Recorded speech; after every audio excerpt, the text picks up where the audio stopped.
Chartered Institute of Logistic and Transport, CILT, says its 2022 national conference, slated for October, will correct Nigeria's poor logistic performance index.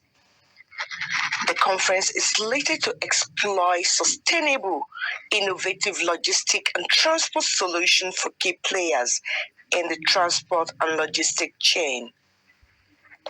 Speaking at a media briefing recently in Lagos, the event planning committee chairman, Professor Kayode Oyishiku, hinted that the summit will have robust participation of transport experts from the academics to veterans in operations, as quality research papers and thematic sessions will be held. The two conferences are different in a number of ways. First, this is the first time that the Institute will be accommodating research papers for the presentation as it is done globally. Normally, we have our national conference and AGM that involves simply having a meeting of the members, and we can then take a decision with the dinner, and that is off, usually 2 days. The one for this year is a lot much more different because we are accommodating 2 other streams as expected internationally. First, we are going to have plenary sessions of topics that are of interest, going through the theme, which is sustainable innovation in logistics and transport globally. We are not limiting it to Nigeria. The issue of logistics and transport is being a global issue right now. And when you look at the challenges that we have in the Nigerian transport and logistics system, going by the indicators of the Logistic Performance Index, Nigeria represents about 126 globally out of 150 countries across the world. We are not doing fine at all. But there is a need for a professional body like the Chartered Institute of Transport and Logistics Nigeria to equally position itself along with the global partners and actors in logistics and transport. We equally have to embed sustainability in whatever that it is doing. We have so much that it is going on in the green environment, especially when we equally talk of the blue economy. And the blue economy, it's everywhere, particularly from the seafront back to the border of the road, by air, by rail, and so on and so forth. Against this particular background, we have highlighted the need to come up with several sub-teams that can ensure us to achieve the objective of sustainable innovation in logistics and transport. The other dimension to it is not just the plenary session, an example of what you have seen this morning. This is just a recap of what is likely to happen during that particular conference coming up on the 11th and 12th of October of this particular year. We have established 8 major sessions for such a deliberation that is going to be established globally. We expect the president, the global president of CILT. We also expect the president-elect of CILT. We expect the leadership of the WILAT, and so on and so forth. Especially, we also expect the implementations of our policy drive, the Federal Ministry of Transport, the Federal Ministry of Aviation, the states, the governments are running transport and logistics to also participate in all what that we have to do. Once we are through running parallel with the interactive sessions on the plenary aspects, we then have research papers.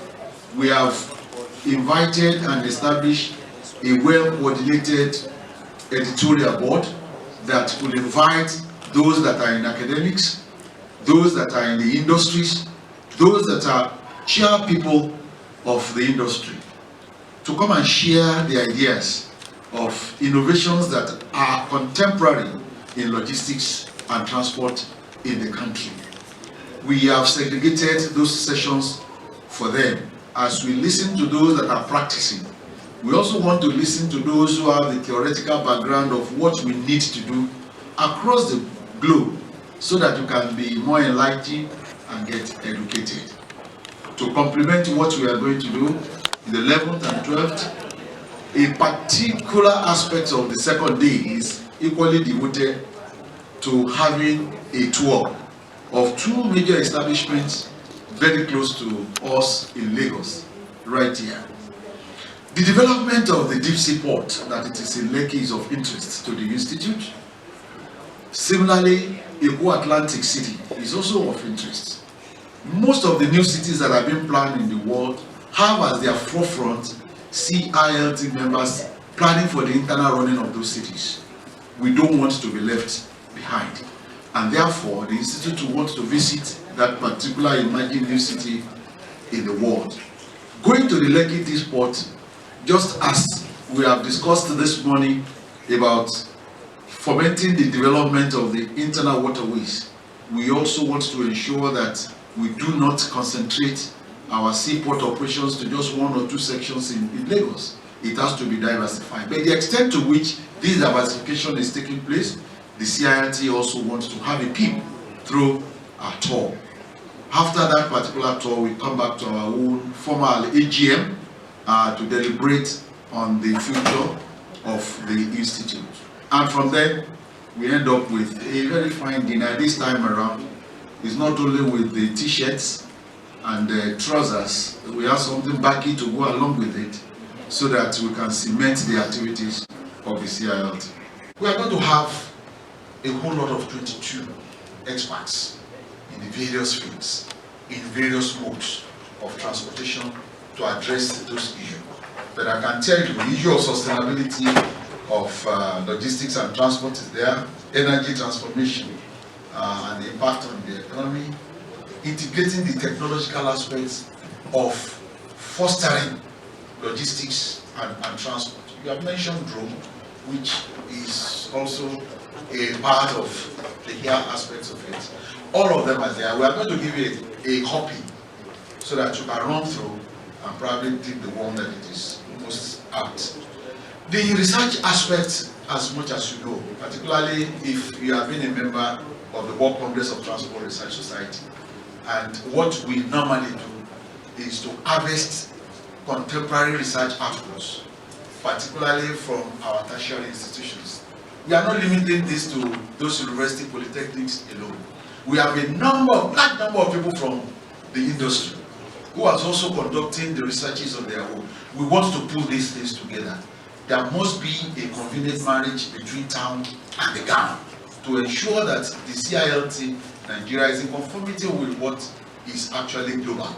And on the basis of that, those topics that are wide and varying, multifarious as they are, has already been compressed. As I said, you are going to have this. Let me get back to the first one. Right, the Lagos State actually is being battling a lot with opening up the other side of the states.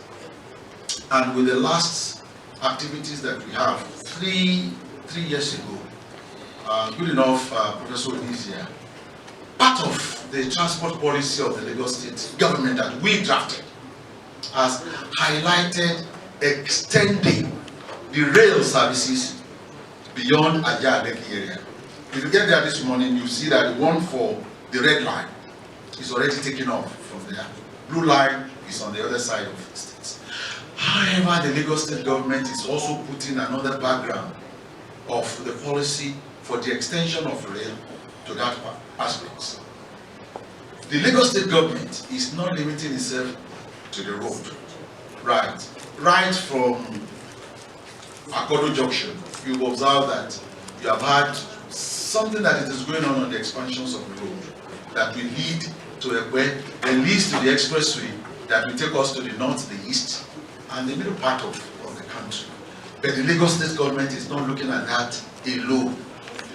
We are also looking at establishing actually ferry, depots around the seaport, the deep seaport, so that people can actually travel from Victoria Island, not necessarily by road or by rail that has been planned, also by ferry to that particular place. But nevertheless, we are looking at intermodality development as part of the policy and the implementation. I'm sure by the time that the Lagos State Transport Commissioner will be attending this particular conference. He will give us an update. I'm saying this because I'm part of the Lagos State Transport Policy and the development implementation and all those things that have been put in place. But above all, I'm actually representing the CILT Nigeria in all these document presentation so that we can make a greater impact beyond just theorizing on what the CILT can do. As I said, CILT is there to make the science and the heart of policy and logistics possible for the development of all parts of Nigeria. We are also not limiting all what we are doing to Lagos State alone. We have actually approached as many states government as possible so that CILT, using its own initiative, can give those governments the policy that is needed so that the state can also run intermodality. The idea of developing a road, which keeps on congesting every time, should actually be a thing of the past. I guess I've made 90% mark. Yes, sir. Thank you very much. That you sensitize the industry, not only the industry, and state governments inclusive.